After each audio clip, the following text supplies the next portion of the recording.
일곱인이 떼지고 일곱 나팔이 불려지는데 첫째에서 넷째 한 시리즈 나팔이 불려지고, 그리고 앞으로 이제 화 남아있다. 기억나시죠? 화. 그리고 다섯째 나팔이 불려지고 난 다음에 첫째 화는 지나갔으니 보라, 화 둘이 있다. 기억나시죠? 그리고 여섯째 나팔이 불려지고 난 다음에 화 둘이 지나갔으니 이제 화 하나가 남아있다. 기억나시죠? 오늘 본문 14절에 둘째 화는 이제 지나갔으니, 여섯째 나팔이 불려졌으니 이제 보라, 셋째 화가 속히 이르는도다. 셋째 화가 이르는도다. 그리고 15절에 바로 셋째 화가 뭐냐? 일곱째 천사가 나팔을 불매. 일곱째 천사가 나팔을 불매. 이렇게 나와 있죠.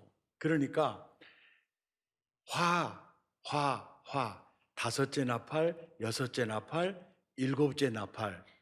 이 화. 하나는 지나갔으니 둘 남았다. 둘 지나갔으니 하나 남았다. 이렇게 말씀하시는 내용이 요한계시록을 숲속에서 방황하지 않도록 이정표를 정확히 찝어주는 면도 있지만은 그 초점이 그것도 이제 화 하나 남았다. 여기에 초점이 많이 맞춰져 있지 않습니까? 여기에 초점이 맞춰져 있는데 오늘 본문 11장 15절을 기점으로 해서요, 일곱째 천사가 나팔을 불매 하면서 이제 재앙이 완성을 향해 들어가게 돼요. 재앙의 완성을 향해 이제 가게 되는 것을 볼 수가 있어요.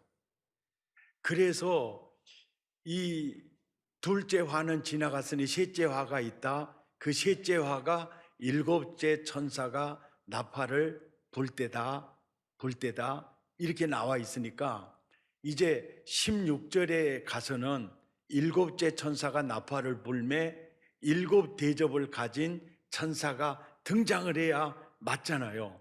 왜냐하면 일곱째 인을 뗄 때 일곱 나팔이 등장을 했고, 일곱 번째 나팔을 보니까 이제 일곱 대접이 나와야 맞지 않습니까? 나와야 맞는데 그게 나오지 않고 15절, 16절, 17절, 18절 여기에 막간 메시지가 나와요. 막간 메시지가 나오고 19절에 가서 일곱 대접을 가진 이들이 바로 나타나지 않고 하늘에 있는 하나님의 성전이 쫙 열리는데 보니까 성전 안에 언약궤가 있는 거예요. 그리고 그 다음에 번개와 음성과 우레와 지진과 큰 우박, 이제 쏟아질 재앙들이 보이는 겁니다. 이거 보여요. 이걸 보여주고, 그리고 이제 11장이 19절로 끝이 나잖아요. 그걸 보여주고 12장, 13장, 14장 이 내용이 막간 메시지가 있어요. 이 내용이 막간 메시지예요. 이 막간 메시지를 지나서 이제 15장 1절에 진행이 되는데, 또 하늘에 크고 이상한 다른 이적을 보매 일곱 천사가 일곱 재앙을 가졌으니 곧 마지막 재앙이라 하나님의 진노가 이것으로 마치리로다. 이게 등장을 해요. 그러니까 11장 19절에서 성전이 열리면서 재앙의 요소들을 보여주시더니 12장, 13장, 14장의 막간 메시지를 전하고 그리고 이제 나타나고 있어요. 그러니까 제가 일전에 그런 예화를 들었죠. 미스 코리아 선발을 할 때 미를 발표하고 그 다음에 선을 발표하고 이제 진을 발표하겠습니다. 잠시 후에 개봉하겠습니다 해가지고 또 막 사회자가 뭐라고 한참마다 예 이제 공개합니다. 그럴 때 이제 저 북소리가 뚜뚜뚜뚜뚜 나오는데 그러면서 또 뭐라고 하잖아요. 꼭 이런 식이에요. 예, 꼭 이런 식이에요. 그러니까 일곱째 천사가 나팔을 불매 하늘의 성전이 열렸습니다. 예, 그리고 또 그 재앙의 언약궤가 보이고 막 그 재앙의 요소들이 보이고 또 보셨어요? 그리고 또 막간 메시지를 12장, 13장, 14장 하고 15장에 가서 드디어 딱 하면서 등장하는 게 일곱 천사가 일곱 재앙을 가졌으니 마지막 재앙이 이제 등장을 하는 거예요. 그리고 그 다음에 5절을 보니까 또 2일 후에 내가 보니 하늘의 증거의 장막 성전이 열리며 또 6절에 보니까 일곱 재앙을 가진 일곱 천사가 어디로부터 나오죠? 성전으로부터 나와요. 그러니까 이 일곱째 천사가 나팔을 불매 하늘이 열리면서 하늘의 성전이 열리고 언약궤가 보이고 그리고 계속해서 그 재앙이 어디로부터 임하느냐면은 성전으로부터 임하는 것을 이제 보여줘요. 7절에 보니까 네 생물 중에 하나가 영원토록 살아계신 하나님의 진노를 가득히 담은 금대접 일곱 대접이 여기서 나오는 거죠. 이 금대접 일곱을 일곱 천사에게 주니 8절에 성전의 연기가 가득하고 일곱 천사의 일곱 재앙이 마치기까지는 성전에 능히 들어갈 자가 없더라. 이렇게 해놓고 16장 1절부터 일곱 대접이 쏟아져요. 같이 읽죠. 시작. 내가 또 들으니 성전에서 큰 음성이 나서 일곱 천사에게 말하되 너희는 가서 하나님의 일곱 대접을 땅에 쏟으라 하더라. 2절 첫째 천사가 가서 그 대접을 땅에 쏟음에 짐승의 표를 받은 사람들과 그 우상에게 경배하는 자들에게 악하고 독한 종기가 나더라. 둘째 천사가 그 대접을 바다에 쏟음에 바다가 곧 죽은 자의 피같이 되니 바다 가운데 모든 생물이 죽더라. 셋째 천사가 그 대접을 강과 물 근원에 쏟음에 피가 되더라. 넷째 천사가 그 대접을 해에 쏟음에 해가 권세를 받아 불로 사람들을 태우니 그러면서 이제 다섯째 대접, 여섯째 계속 쏟아져요. 그리고 일곱 대접이 다 쏟아지고 난 것으로 재앙이 완성되지를 않아요. 또 어떻게 그것을 알 수 있느냐면은 일곱 대접을 가진 일곱 천사 중에 하나가 말하기를 하면서 재앙이 언제까지 계속 가느냐면요 계시록 21장까지 가요. 그러니까 마지막 재앙이 일곱째 천사가 나팔을 불매로부터 시작을 해서 재앙 완성을 향해 가고 있어요. 재앙 완성을 향해 가고 있어요. 아멘입니까? 일곱째 천사가 나팔을 불매 이때 이걸 기점으로 해서 이제 뭡니까? 재앙의 완성을 향해 가는데 그 재앙의 완성이 20장, 21장까지 가요. 이 점을 늘 염두에 두세요. 이거를 큰 덩어리로 보셔야 돼요. 네, 큰 덩어리. 그러니까 일곱째 천사가 나팔을 불매 이때부터 이제 그러잖아요.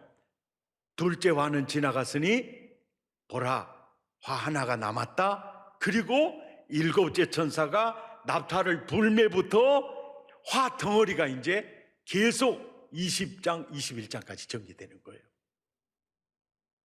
그러니까 일곱째 천사가 나팔을 불매 이것은 바로 재앙 완성을 향해 가는 재앙 완성. 그리고 일곱 대접도 일곱째 천사가 분 나팔 그 속에 들어있어요. 그리고 7 대접을 가진 7 천사가 말하되 하면서 나타나는 재앙도 7째 천사가 나타를 부은 이 속에 다 들어있어요. 이 속에 다 들어있어요. 그러니까 7째 천사가 나팔을 불매 여기에는 재앙의 완성 덩어리가 다 들어있어요. 이해가 되십니까? 동시에 7째 천사가 나팔을 불매가 얼마나 중요한 사건이냐면 이게 굉장히 단순한 사건이 아니에요. 어마어마한 사건이에요. 7째 천사가 나팔을 불매 이건 화예요. 이건 재앙의 완성입니다. 동시에 구원의 완성이에요. 7째 천사가 나팔을 불매 이제 구원의 완성을 향해 가는 거예요. 아멘입니까? 자, 7째 천사가 나팔을 불매의 이 내용에 대해서 바울은 데살로니가 전서 4장 16절에 이렇게 표현하고 있어요. 주께서 호령과 천사장의 소리와 하나님의 나팔 소리로 친히 하늘로부터 강림하시리니. 그러니까 7째 천사가 나팔을 불매 주께서 하늘로부터 강림하시리니. 어떤 역사가 벌어지느냐면은 그리스도 안에서 죽은 자들이 다시 썩지 아니할 부활, 영화로운 몸으로 부활돼 버려요. 언제? 7째 천사가 나팔을 불 때예요. 그러니까 7째 천사가 나팔을 불 때 재앙의 완성이면서 동시에 구원의 완성이에요. 7째 천사가 나팔을 불매 주께서 호령과 천사장의 소리와 함께 강림하시리니 그리스도 안에서 죽은 자들이 먼저 부활체로 영화로운 몸으로 살아납니다. 아멘입니까? 그 다음 절에 보면 그 후에 우리 살아남은 자들도, 그러니까 살아서 주님, 재림하신 주님을 맞이하는 자들도 그들과 함께 구름 속으로 끌어올려 공중에서 주를 영접하게 하시리니 그리하여 우리가 항상 주와 함께 있으리라. 이것이 언제 이루어져요? 7째 천사가 나팔을 불 때 이루어지는 거예요. 그러니까 7째 천사가 나팔 불 때 그리스도 안에 있는 자에게는 구원을 향해서, 구원의 완성을 향해서, 그리스도 밖에 있는 자들에게는 재앙의 완성을 향해서 가요. 이 점에 향해서 가요. 그 기점이 오늘 계시록 11장. 오늘 얼마나 흥분되는 이 부분인지 몰라요. 나만 흥분하는가 봐요. 자, 예수님이 마태복음에서 이 문제에 대해서 이렇게 말씀을 하셨어요. 마태복음 24장 31절 시작. 그가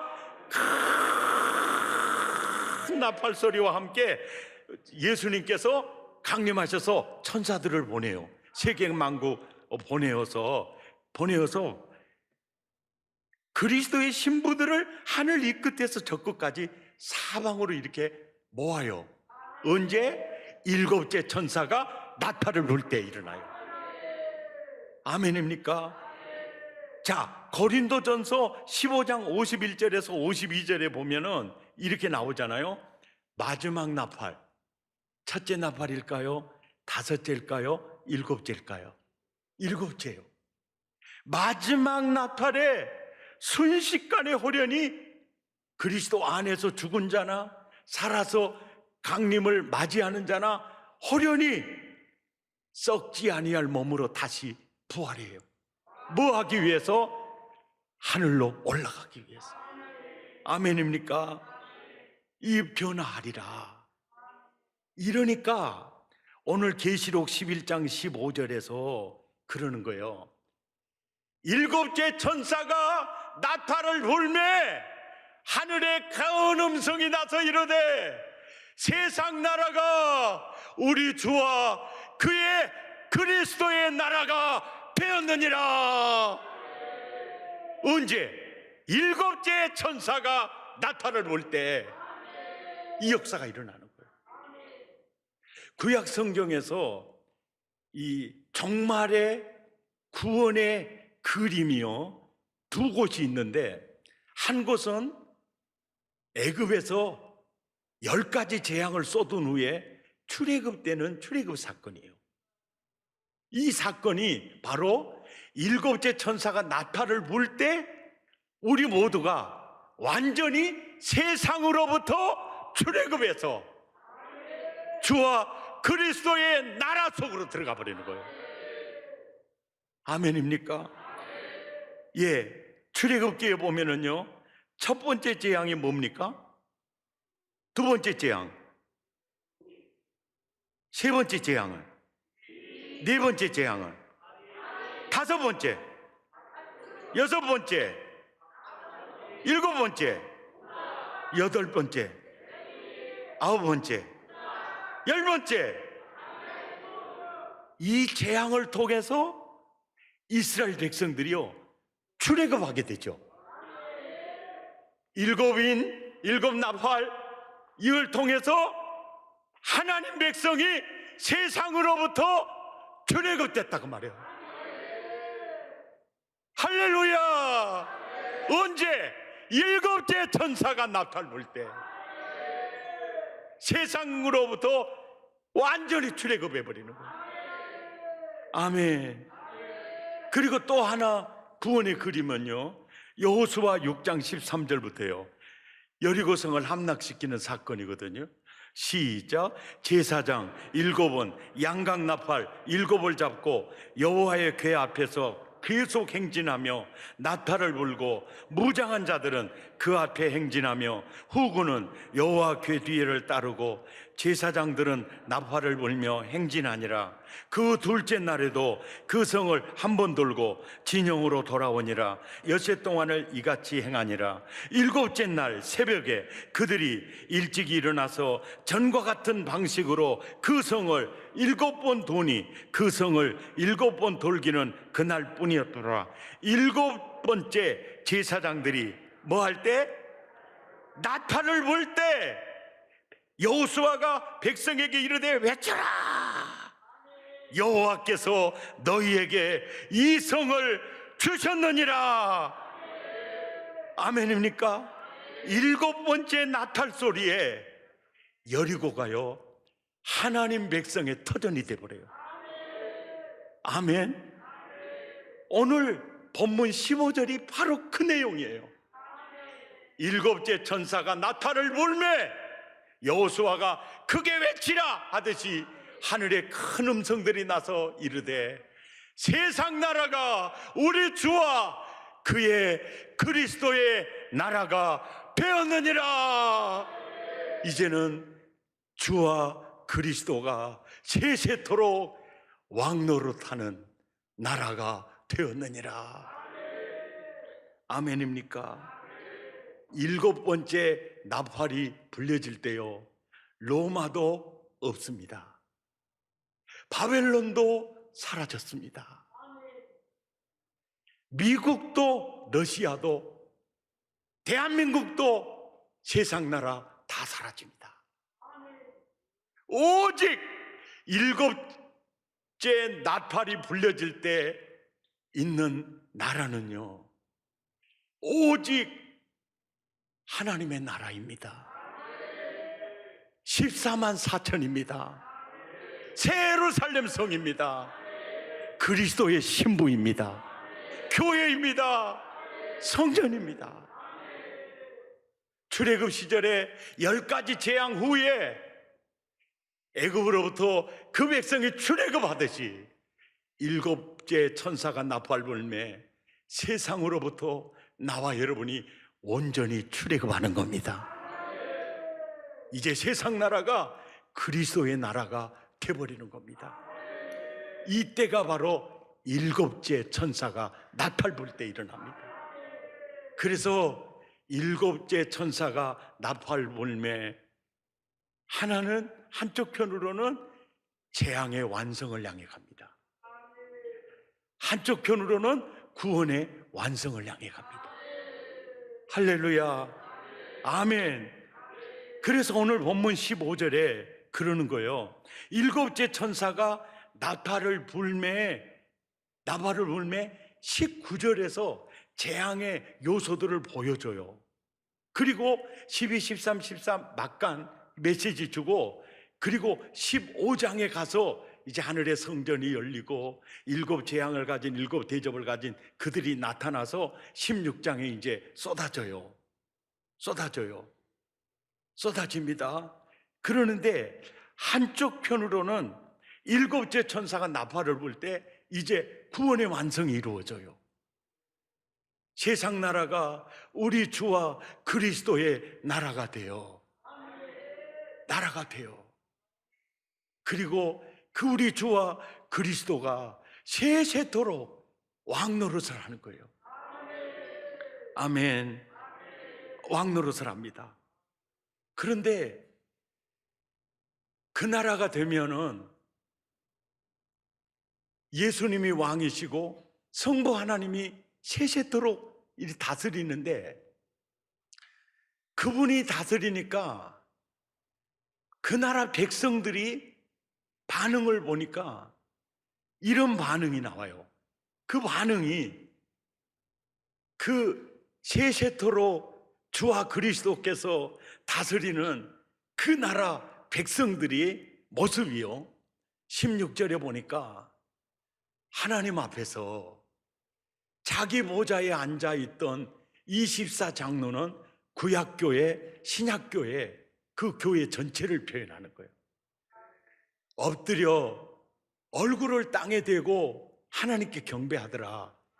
두려워서 무서워서 그렇게 하는 것이 아니고, 얼굴을 땅에 대고 하나님께 경배, 이런 태도와 자세를 취했던 것은 이르되 감사했어요. 너무너무 감사해서 그분이 왕노릇하는 그 나라에 사는 그 자체가 너무너무 감사해서 얼굴을 땅에 대고 경배하는. 그리고 일전에 제가 이 크로노스와 카이로스, 그리고 지상의 시간 개념과 천상의 시간 개념에 대해서 제가 설명한 적이 있었죠. 지상의 시간 개념은요, 크로노스예요. 흘러가는 시간이에요. 흘러가는 시간입니다. 천상의 시간 개념은요, 흘러가지 않은 영원이에요.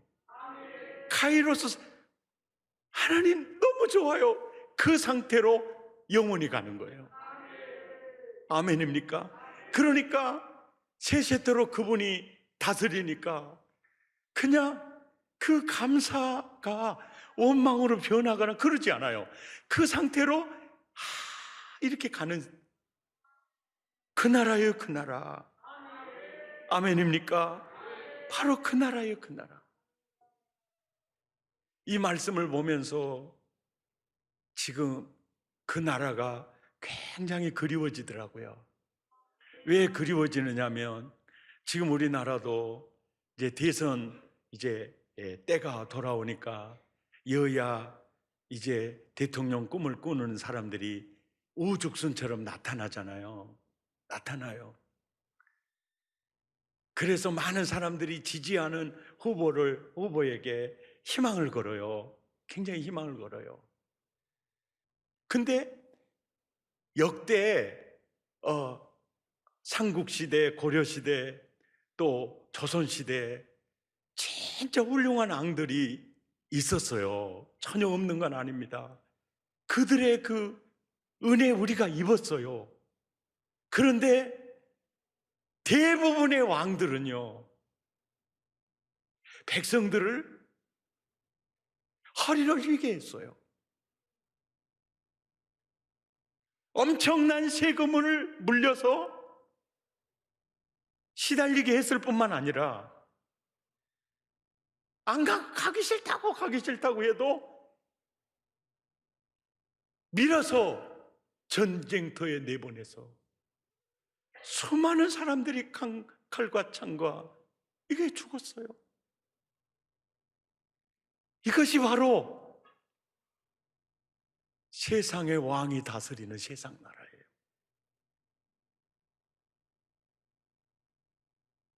우리는 백성들 때문에 왕이 시달리는 것보다 지도자들 때문에 백성들이요 많이 시달렸어요. 그러는 우리에게 오늘 계시록 11장의 이 본문은요 우리에게 희망이 되는 겁니다.